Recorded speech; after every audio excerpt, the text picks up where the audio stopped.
Но я хочу напомнить, что Российская Федерация — это включает в себя несколько народов, несколько национальностей. Мы никогда не были какой-то там, не знаю, одной сверхрасы, русской, какой-то там славянской и тому подобное. Вы думаете, почему сжигают многие российские паспорта?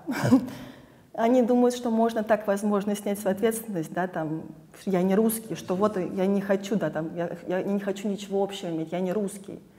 Но это не помогает же. Потому что после этого невозможно спокойно, не знаю, просто жить, есть, существовать, веселиться, ходить в бар, рестораны, обсуждать обычную жизнь, когда вот такое произошло вот в этих маленьких городах. Операция по освобождению, только чего они не знают. Это, видимо, освобождение людей, я не знаю, от жизни, я не знаю, от домов, от чего, непонятно только.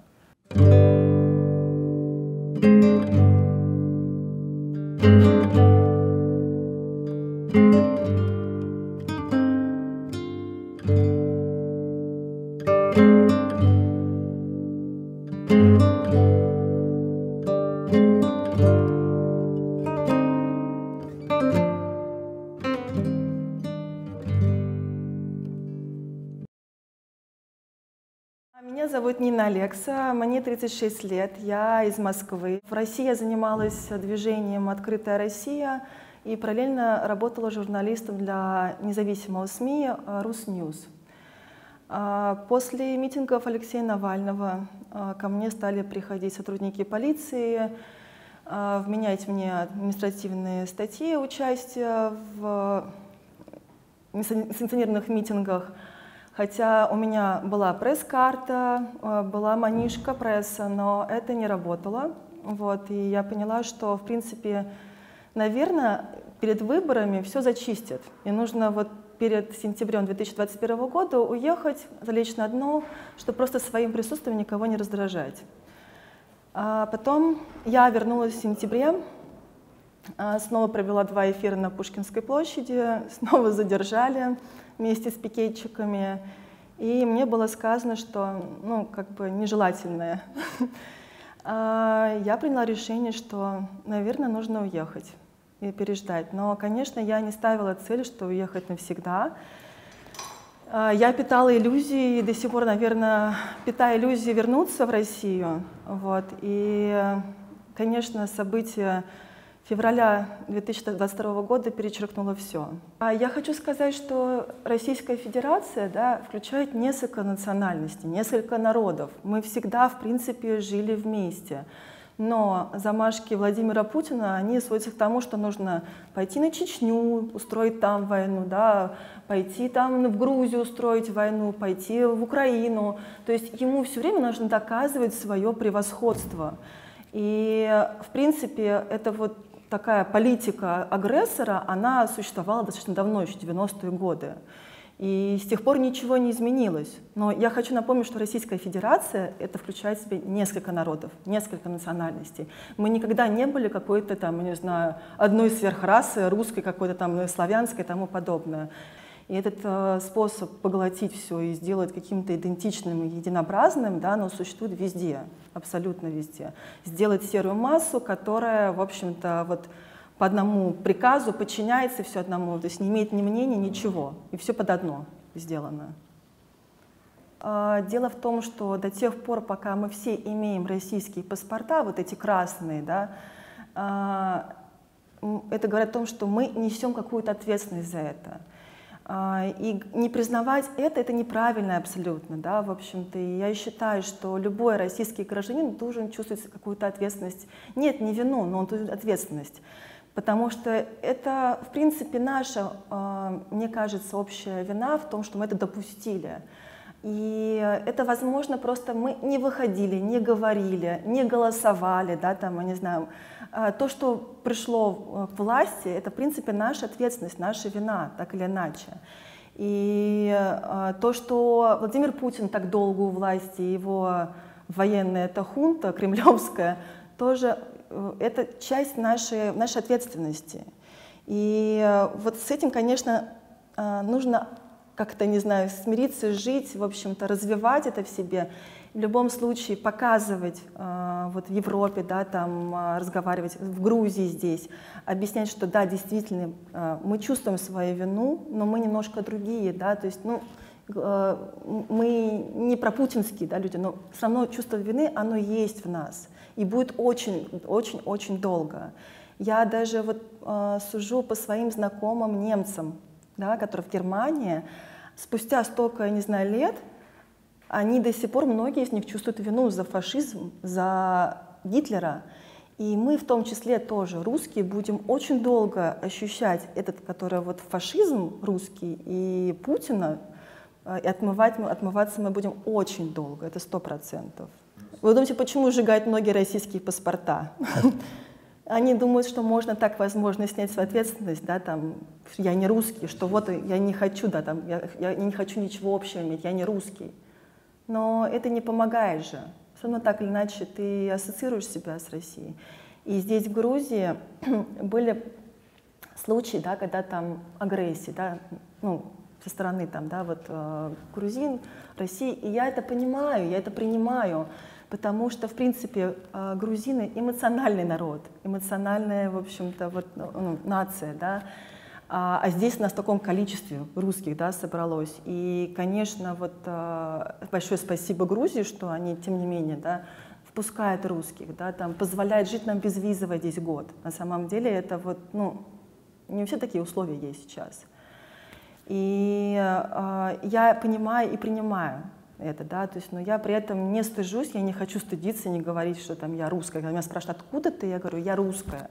Простите, пожалуйста, но вот мы все здесь, да, мы выступаем против Путина, мы не хотели бы связаны, но да, я русская, и я чувствую свою вину в этом случае.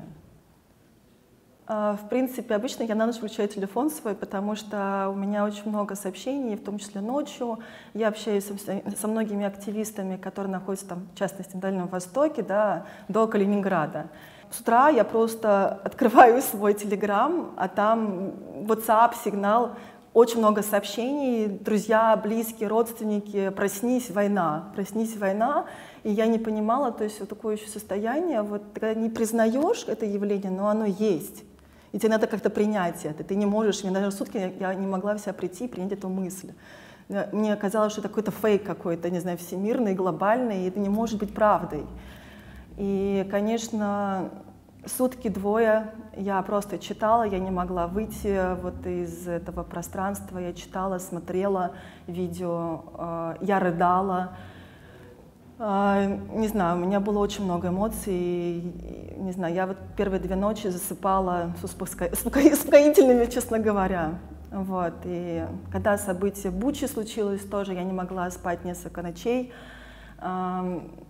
Тоже, в общем-то, ну, спокойно здесь не можешь не реагировать на это, и спать не можешь. И я верю, что миллионы других людей не спали так же, узнав эту мысль. Я думаю, что это трусость какая-то, чтобы, в общем-то, это вот так работает госпропаганда. В общем-то, это такие методы, которые пользуется наша госпропаганда, чтобы убедить мирных жителей, что они не идут войной. Это специальная операция, которая освобождает людей, там, я не знаю, от кого, от какого-то видимого зверя, чудовища, я не знаю, от кого они могут освобождать. Но я всегда, вот, как бы, ну, не знаю, называю своими именами все процессы. И с самого первого дня, когда я писала посты, я всегда говорила, что это война. Когда я общаюсь с своими родственниками, я говорю, это война. Хотя я понимаю, что люди, находящиеся внутри России, они находятся в неком информационном пузыре. Я это вижу по своим родственникам, которые вот смотрят Первый канал, Россию-1, да, и они верят ведь в это, потому что они, ну, не знаю, просто вот другого источника информации не имеют сейчас. Вы же знаете, что в России заблокирован Инстаграм, заблокировано там YouTube стал, еще какие-то там Твиттер, да, там соцсети. И у людей нет шансов вообще никакой другой источник информации получать. Я просто даже по своей маме могу судить. Она не знает многих, она мне звонит и рассказывает о том, что вот Владимира Путина выдвинули на Нобелевскую премию за освобождение Украины от нацистов. Им реально это показывают и рассказывают. И, конечно, там не будет упоминаться слово «война». Это же освобождение, это операция по освобождению. Только чего они не знают. Это, видимо, освобождение людей, я не знаю, от жизни, я не знаю, от домов, от чего, непонятно только. У меня есть подруга, которая находится в Украине сейчас, в Киеве. Она русская. Она моя коллега бывшая, и она не уезжает из Киева. Говорит, потому что я с российским паспортом. Если я выйду, я не вернусь. А я здесь живу уже давно, ну как давно, она там живет уже около полугода. Она планировала свою там ближайшую жизнь провести в прекрасном городе Киев. Но здесь пришла война. И он говорит, несмотря на то, что я слышу сирены каждый день, я вижу бомбежки, я слышу, как громят, да, дома, города, я вижу видео, да, эти ужасные, да, там, я вижу людей, которых раненых, да, там, в городе. И она говорит, я не уеду. И если вдруг меня будут выдворять с моим российским паспортом, я его просто сожгу, порву, но я не выйду, потому что я не хочу возвращаться в эту страну. Я лучше останусь здесь. И то есть люди, даже находясь в такой ситуации, не уезжают, потому что они хотят уезжать в Россию, не хотят возвращаться вообще, в принципе, на родину после того, что случилось вот в феврале 2022 года. Мы решили вообще сначала отменить акцию. Наша должна была быть мирным шествием, это должна была поддержка Украины, но после этого кровавого явления, естественно, было сложно вообще пойти на улицу, пойти вообще к украинскому посольству и не чувствовать стыд, не чувствовать вообще, вот, я не знаю, там, все спокойно, нормально.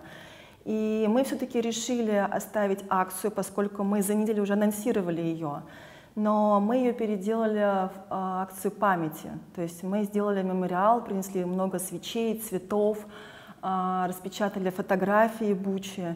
И когда люди приходили на следующий день на эту акцию, многие не знали. Мы говорим, так, ребят, шествия не будет, никаких типа там кричалок, никаких вот этих вот праздничных, там, я не знаю, там мишуры, там, я не знаю, там плакатов, тоже будьте аккуратны.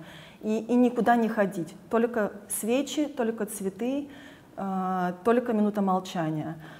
А многие люди говорят, а что случилось, что случилось, почему так? То есть многие оказались на следующий день даже не в курсе, что случилось в Буче.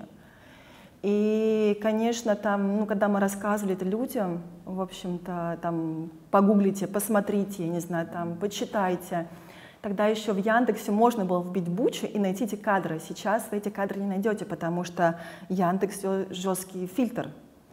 В Гугле можно еще найти, если вы вобьете Бучу, и вы видите сразу первые эти кадры. И это было, наверное, самое страшное. Я вот действительно не могла тогда спать. Вот, потому что после этого невозможно спокойно, не знаю, просто жить, есть, существовать, веселиться, ходить в бар, рестораны, обсуждать обычную жизнь, когда вот такое произошло вот в этих маленьких городах. С первого дня, когда я появилась здесь в Грузии, июнь 2021 года, я начала помогать здесь русским экспатам. Тогда еще наплыв был не таким большим, вот, но проблемы и вопросы были те же самые, бытовые. И когда приезжали сюда люди, я консультировала там, да, по каким-то бытовым простым вещам, да, там, как открыть счета, там, не знаю, где купить симки, я не знаю, там, как своих нотариусу оформить, помогала искать квартиры, в общем-то. И сейчас я тем же самым занимаюсь, да, то есть сейчас, конечно, особенно март был очень большим наплывом, просто мы реально вот не справлялись, мне кажется, хотя старались как можно больше людям оказать помощь, поддержку. И я говорю не только там помощь там, с поиском жилья, там, да, там, или там, приютить в шелтере, у нас есть шелтер в Тбилиси. Конечно, физически мы всех не могли приютить, но хотя бы консультациями, вопросами, хотя бы просто там словом добрым, там, поговорить, иногда просто многим нужна психологический какой-то выплеск. И сюда люди приходили, и мы с ними разговаривали, общались, то есть вот, и это было очень важным. Это часть создания комьюнити, которым, в принципе, занимаюсь здесь я в том числе.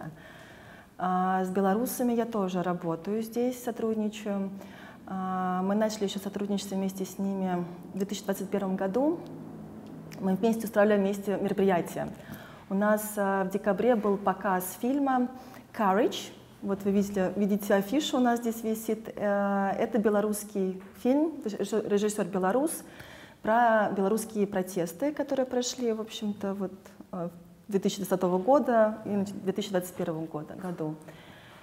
Проблемы у нас те же самые были, поэтому, в принципе, нам несложно было создать совместные мероприятия, организовывать кинопоказы. Они приходили к нам, мы ходили к ним. И сейчас даже совместные акции, да, там мы устраиваем вместе, договорившись, да, там, давайте вместе сделаем это, давайте поддержим это, давайте вместе выступим против там, тиранов наших, да, там, которые и у вас, и у нас есть.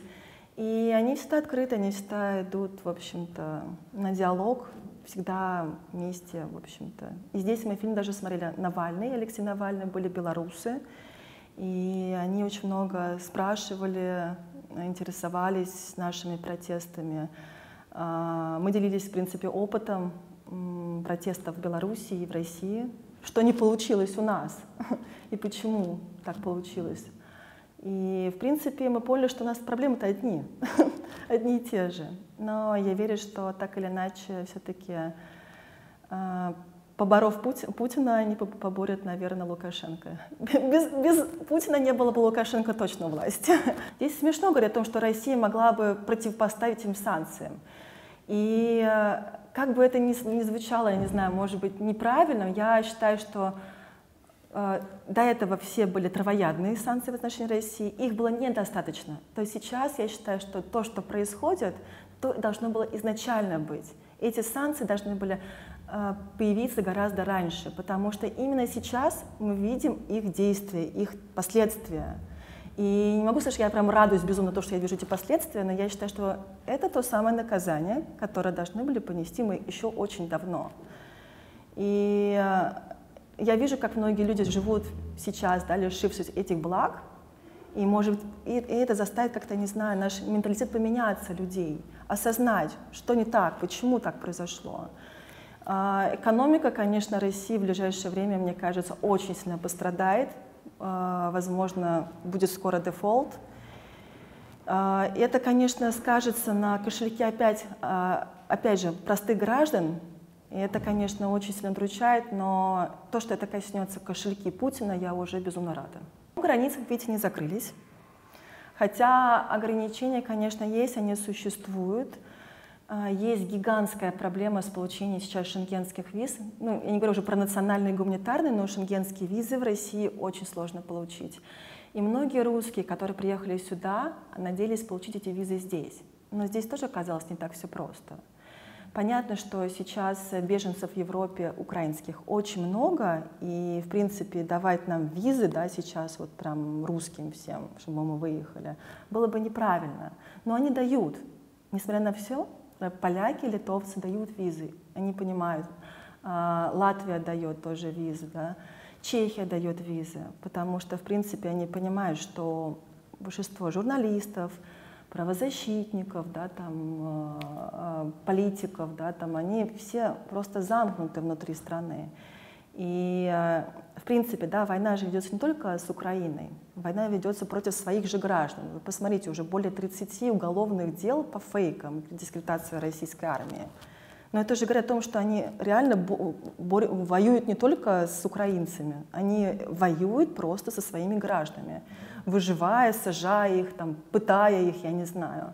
Да, кому-то дают административные дела, штраф 30 тысяч, но это тоже для россиянина. Сейчас, когда кризис, многие там потеряли работу, да, там работа, я не знаю, на какую-нибудь там Зару, там, я не знаю, или еще какой-то бренд, Икею, да, она закрылась, все, люди остались без работы. Люди вышли с пикетами, бах, получили 30 тысяч рублей. Конечно, страшно. И эта репрессивная машина начала выдавливать своих граждан еще в 2021 году, когда появились дела по экстремизму, вот то, что соратников Алексея Навального, потом начали нежелательные организации, инагенты и все остальное. Борьба началась в 2021 году, а апогей случился в 2022 году, и он продолжается до сих пор. И вот возвращаясь к вопросу про комьюнити, да, если здесь раньше были преимущественно политические иммигранты, да, активисты, правозащитники, журналисты, то сейчас мы видим очень много обычных граждан, которые просто не хотят жить в этой стране, не хотят ничего общего иметь с этой страной, просто уезжают на эмоциях, приезжают сюда. Они при этом обычные люди. Работали они там на заводе, я не знаю, там, работали учителями, даже если учителя здесь есть. медики, в общем-то. Просто уезжают обычные граждане. И я верю, что это дальше будет продолжаться. Просто дело в том, что на эмоциях, когда люди уезжают, они приезжают в другую страну и не знают, чем заняться. У нас был кейс здесь вот с пилотом, который вот приехал и не знал, чем заняться себе здесь, потому что в России он был пилотом, и чтобы работать в любой другой стране, тебе нужно от Росавиации иметь разрешение. А как Росавиация даст тебе разрешение работать в другой стране? А это человек, который, простите, после перелета, там, да, вот он сказал, да, объявил там громкоговоритель о том, что мы приземлились там-то, там-то, спасибо большое, а еще я против войны. Я считаю, что это просто акт, бесчеловечный акт. И за это ему начали там, естественно, его преследовать. Человеку нужно было уехать. А чем он может заниматься, если он всю жизнь летал на самолетах? Я реально восхищаюсь 3 людьми, которые сейчас в России сказали, что нет, я не уеду ни при каких обстоятельствах. Это адвокат Эйсмонт, это Юлия Галямина, политик, и политик Илья Яшин. Эти люди, хочу сказать, остаются в России, несмотря на то, что вот, они преследуются, на них заводят постоянно какие-то дела. Там, да, у Юлии Галямина уже условный срок там, лишения депутатского мандата. Яшин там тоже несколько раз там, уже с какими-то делами привлекался.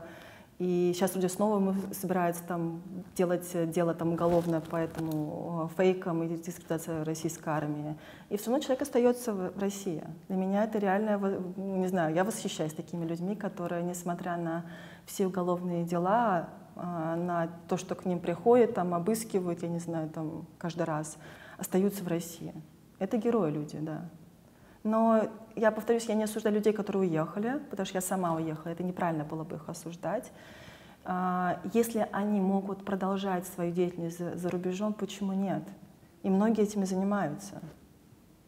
Я не хочу возвращаться в ту страну, когда к тебе придут, когда тебе неизвестно, грубо говоря, какое дело тебе возбудят и дадут, когда тебя могут отправить в СИЗО. В частности, вот недавно моя коллега, корреспондентка Русньюз, где я работала, она была спецкором в Санкт-Петербурге, попала в СИЗО за дискредитацию российской армии, по фейкам это дело. Она мать 2 детей, несовершеннолетних детей. Но это не остановило никого. Но я просто понимаю, что рано или поздно это может и мне прилететь. Вот. И, конечно, если бы я вернулась, и мое дело было бы последним и единственным, и я бы, не задумываясь, вернулась. Но я уверена, что это никогда не остановится. До тех пор, пока этот конвейер невозможно уголовных дел остановить, я не вижу смысла возвращаться. То есть я бы вернулась только если бы что-то могло измениться. У меня очень тяжелые отношения с мамой с периода войны. Ну, здесь, понимаете, такой очень щепетильный вопрос. Война разделила людей на 2 берега. Те, кто поддерживает и не поддерживает войну. Ровно на 2. Нет тех, которые там между двумя. Посмотрите, таких нету ни разу. Я не знаю ни одного человека. Поэтому это пропасть между людьми, которые люди разводятся. Люди просто ссорятся, не разговаривают, не общаются, разъезжаются. Таких случаев очень много. И мой случай в том числе такой, что мама верит госпропаганде и не хочет слушать меня, а я нахожусь здесь и пытаюсь ей донести, но я не слышу обратного такого. То есть она вот настолько погружена вот в это, что там нацисты в Украине, что, в общем-то, это специальная операция, и что там скоро закончится. И, конечно, я говорю, это очень тяжело для многих, это большое испытание сейчас для многих семей. Я верю, что это сменится скоро, потому что, развязав эту войну, Путин просто сделал себе выстрел в колено. Его многие просто не простят, не забудут точно. И те, которые раньше его поддерживали, люди, даже близкие к нему, вы же видите, что у власти люди, которые были, отворачиваются от него. Есть смута в элите 100%. Люди уезжают не просто так. Вы думаете, Чубайс просто так оказался в Европе? Нет, конечно. Или там Милонов Виталий оказался в Армении? Нет. Раскол элит идет. И этот, получается, конфликт будет только нарастать. Я верю, что он не останется у власти. Это скоро закончится.